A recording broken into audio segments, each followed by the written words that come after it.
The longest race there is, the $176,000 World 600. Richard Petty, Buddy Baker, Cale Yarborough, Donnie Allison, many other top luminaries further back in the field.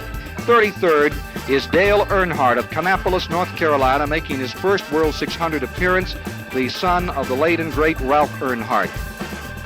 Not only is it one of the most arduous and difficult races there is, but it's the race which has been the stepping stone for superstars. There have been big upsets here.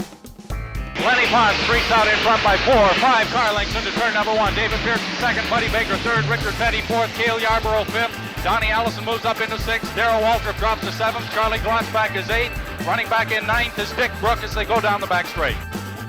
Petty goes by now, past a smoking Dale Earnhardt.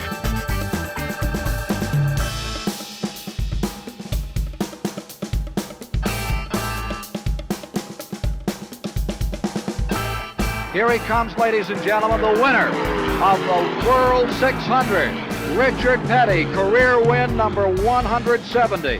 The World 600, 1975 NASCAR Championship Races history.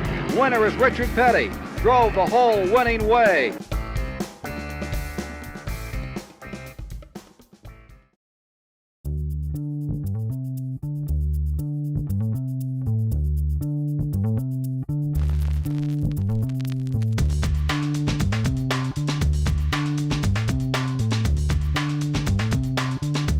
We was doing pretty decent. I broke the car loose and spun it myself earlier, and I was just cautious with that. And just a few laps before we had the crash here, I seen the Brooks in the pits here backwards, and I told Johnny on the radio that we got a little action there in the pits at me. He said, yeah, and laughed. 13 and 1/10 seconds. We have action. Action in a car going over and over in turn 3 and 4. I can't get the numbers over there. Car number 90 was the car. No, that was one of the car. Number 77 was the car that flipped over in the turn. Dale Earnhardt. Okay, can you tell us exactly what happened over there? Well, I started in the corner. Brooks' car broke loose and went hard to the right on the wall. So I was down low, so I stayed low. Well, he beat me back to the cutting point, so we got together down low. That's when we hit. Dale, I know the folks back home want to hear it from you. You A-okay? Yeah, we fine. We just, the race car's in bad shape.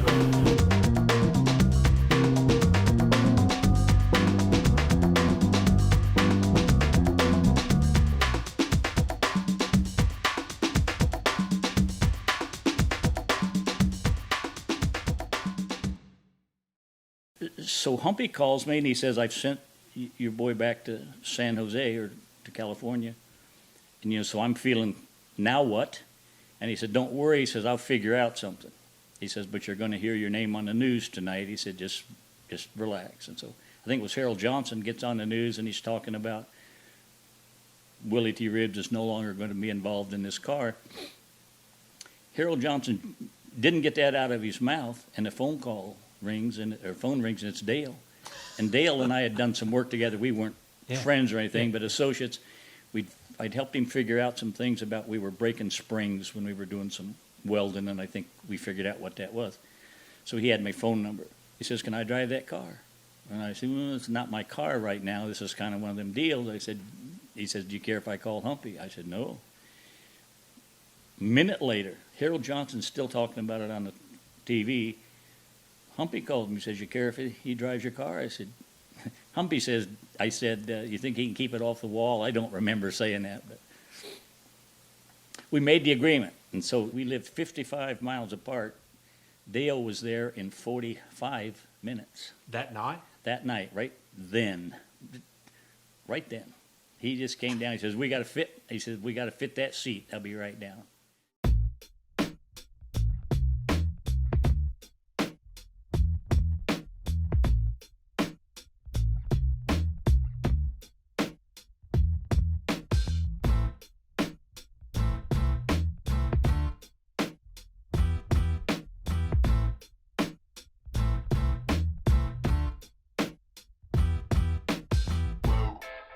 You considered the Firecracker 400 that year to really be the race that put Dale on people's radars.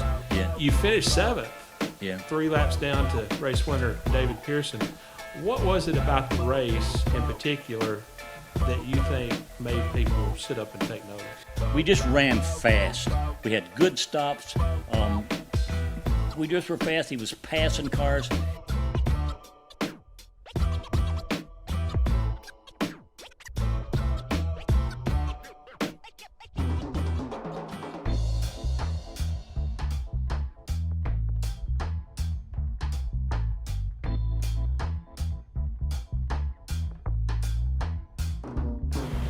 A first-class racing stock car costs $25,000 to build and $200,000 or $300,000 to campaign during a year-long season.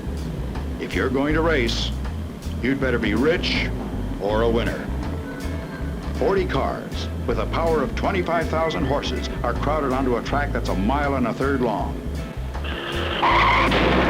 There's a car under the wall on the front stretch.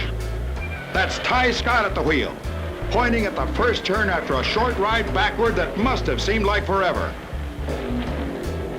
Pit road is busy as a lover's lane on Saturday night. The veteran racers refuel and change tires. Some drivers ask their mechanics to change the spring settings. With a few turns of a wrench, a car's handling characteristics can be adjusted to track conditions.